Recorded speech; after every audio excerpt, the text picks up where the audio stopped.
Kaip ir žadėjome, keliaujame į Kauną, kartu pakabinti pirmojo kalėdinio Kauno eglės papuošimo. Pirmiausia, aišku, reiktų išsiaiškinti, ar Kauno meras beigi mūsų žurnalistas Juras nebijo aukščio, nes eglė aukšta, kurią padovanojo viena kaunietė, linkėjimai jai, jeigu jį mus žiūri. Jurai, kur tu? Ar jau eglėje? Kaunietė tai Jadvyga Rukšėnienė. Jadvyga Rukšėnienė linkėjimai. Kaunietė tai Jadvyga Rukšėnienė, bet pirmasis klausimas apie aukštį, Goda. Tu klausai, ar mes nebijom aukščio? Taip. Merė, bijot aukščio, ar ne? Teko ir aukščiau būti įvairiuose pastatuose. Jolanta? Kaip čia pasakius, svarbu ją pačią nežiūrėti.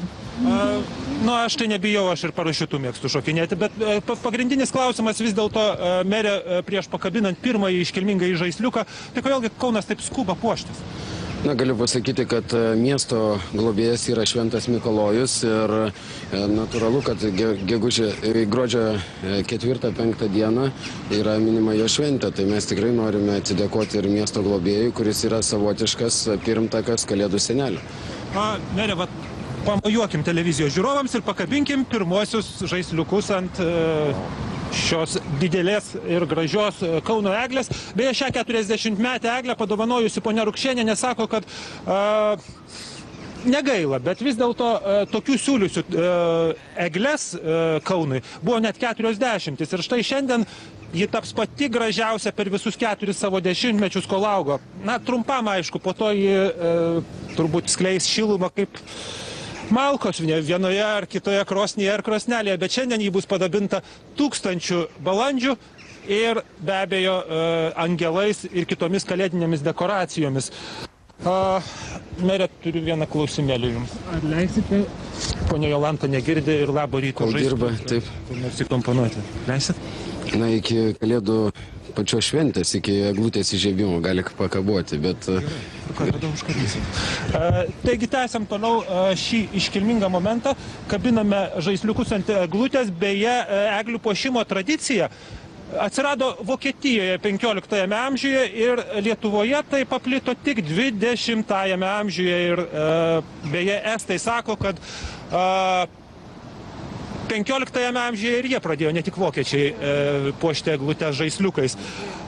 Šiemet Kaune į eglių puošybas labai įsijungė ir studentai, ir Laisvės alėjos fontano eglutę puoš Kauno technologijos universitetas, Vytauto Didžiojo universiteto studentai puoš Vienybės aikštės eglutę, o pagrindinės Kauno eglės Rotušės aikštėje įžiebimo šventė įvyks ne artimiausia, o šeštadienį po savaitės, tai yra lapkričio 27-ąją 18 valandą. Ir bus labai įspūdingas ugnies šviesų fejerverko spektaklis, jį parodys šou teatras iš Vokietijos Panoptikum.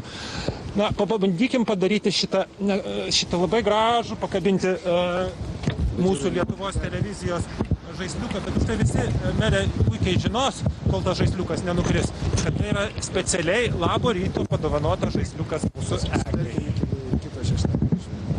Iki kito šeštadienio. Gerai, tvarkoja. Bet jūs tada užlipsit ir nuimsit. Gerai, sutarėme. Jurai, pažadėk Kauno... Goda, štai taip prasideda.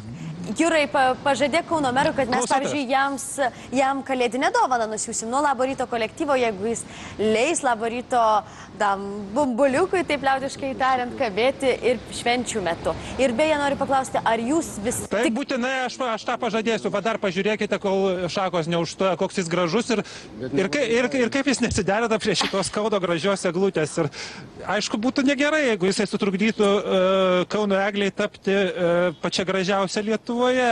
Goda, žinai, aš kaip kaunietis... Jurai, o jūs visi 3 eglę taip ir puošit visą?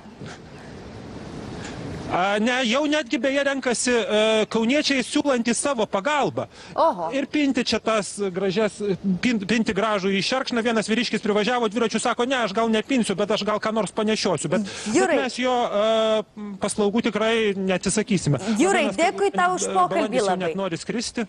Dėkui labai už pokalbį. Linkėjimai jums puošiantiems eglę. Nesušalkit, nenukriskit ir tikrai atvažiuosim apžiūrėti, kaip jūs ją papuošėte. Dėkui jums.